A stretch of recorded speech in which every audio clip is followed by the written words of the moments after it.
प्रदेशवासियों को, आप सबको दशमेश पिता साहिब श्री गुरु गोविंद सिंह जी महाराज के प्रकाश उत्सव पर बधाइयां देने की कृपालता करें। माननीय योगी आदित्यनाथ जी, मुख्यमंत्री उत्तर प्रदेश।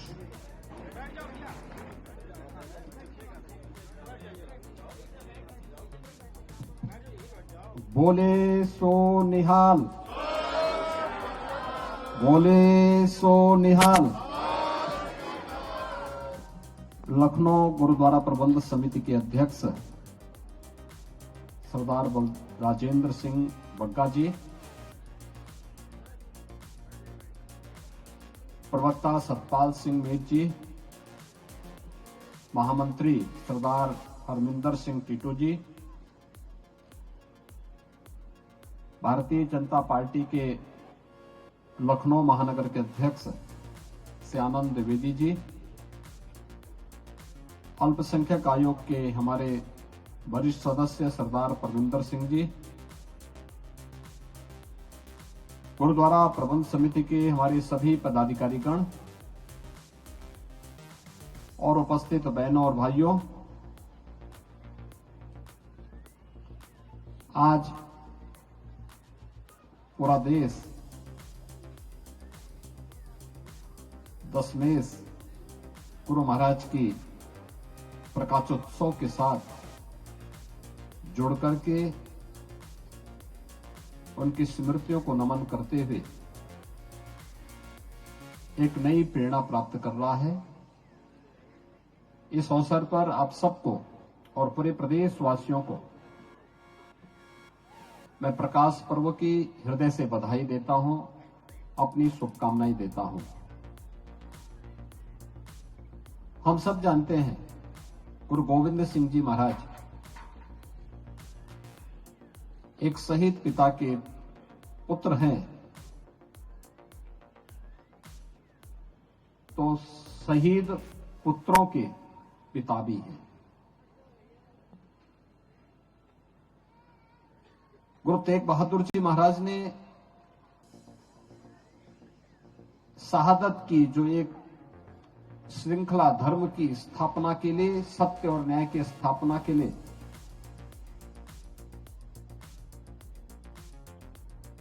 उस कालखंड में की थी, उसी परंपरा का आगे बढ़ाते हुए गुरु गोविंद सिंह जी महाराज ने अपने आप को समर्पित किया। याद करिए, चार पुत्र, साहबजादा अजीत सिंह, साहबजादा जुझार सिंह, साहबजादा जोरावर सिंह और साहबजादा फतेह सिंह, चार पुत्र धर्म के लिए, देश के लिए अपनी शहादत देते हैं। माता गुजरी इस शहादत की प्रत्यक्ष उदाहरण बनती है, और तब भी गुरु गोविंद सिंह जी महाराज ने हमारे सामने जो उदाहरण प्रस्तुत किए, वो आज भी हम सब के लिए उतना ही प्रेरक है। पूरे देश के लिए, पूरे समाज के लिए, हर सिख के लिए। हम लोग इस बात को मानते हैं, खालसा पंथ की स्थापना ये मुगल साम्राज्य के अस्त का कारण बना, उनके पतन का कारण बना। औरंगजेब हो या वजीर खान, उन्होंने जो कृत्य किया था,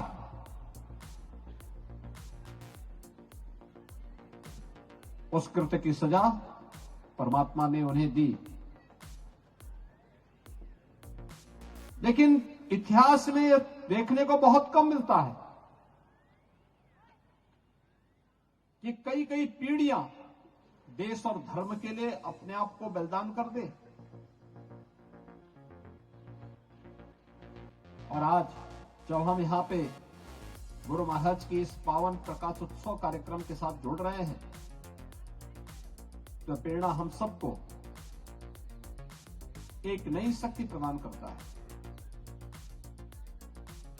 यह हमारा सौभाग्य है कि लखनऊ गुरुद्वारा प्रबंध समिति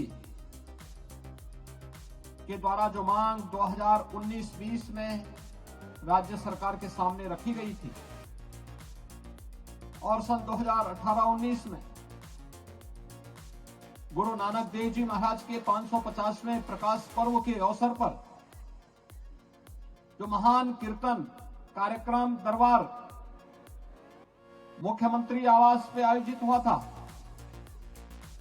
इसके उपरांत कोरोना जैसी महामारी का सामना करते हुए भी साहबजादा दिवस के आयोजन के कार्यक्रम 2020 से प्रारंभ हुए और प्रधानमंत्री मोदी जी ने 26 दिसंबर की तिथि गुरु गोविंद सिंह महाराज के दोनों छोटे पुत्र साहबजादा जोरावर सिंह, साहबजादा फतेह सिंह की स्मृतियों को समर्पित करते हुए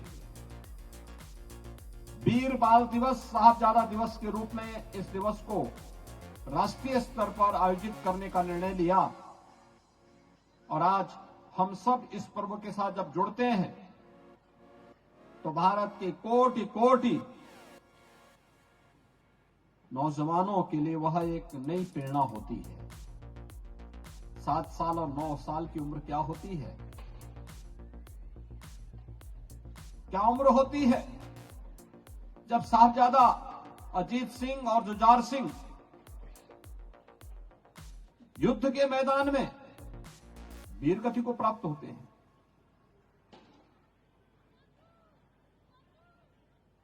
सात वर्ष और 9 वर्ष की उम्र में हम अपना धर्म नहीं छोड़ेंगे। इस्लाम अपनाने के लिए तमाम दबाव बनाए गए, जिंदा दीवारों में चिन्माया जा रहा है, लेकिन तब भी टस से मस नहीं हुए। इतनी मजबूत नींव है सिख पंथ की और इस मजबूत पंथ पर जुड़ा हुआ जुझारूपन आज हम सब के अंदर देखा जा सकता है। सिख जहां कहीं भी रहता है अपने परिश्रम के लिए, अपने पुरुषार्थ के लिए, अपनी सेवा कार्य के लिए जाना जाता है। एक लंबी परंपरा है देश और धर्म के लिए मर मिटने के लिए, जिन्होंने हर समय अपने आप को तैयार किया। और गुरु गोविंद सिंह जी महाराज तो दिव्य महापुरुष थे। उनका इस धराधाम पर एक निश्चित उद्देश्य के लिए आगमन हुआ था। उन्होंने तो अपने पूर्व जन्मों के सारे वृतांत को हम सबके सामने प्रस्तुत भी किया। और हमें जानना चाहिए कि इस महान परंपरा के बारे में गुरु महाराज हम सबको इशारा कर रहे हैं। आज आवश्यकता है सिख गुरुओं की, 10 गुरुओं ने अलग अलग कालखंड में अपनी एक समाज को एक नई दिशा दी। आज इस प्रकाश पर्व के अवसर पर जब आप सब यहां पर एकत्र होकर के उनके सामने पवित्र गुरु ग्रंथ साहब के सामने नतमस्तक होकर के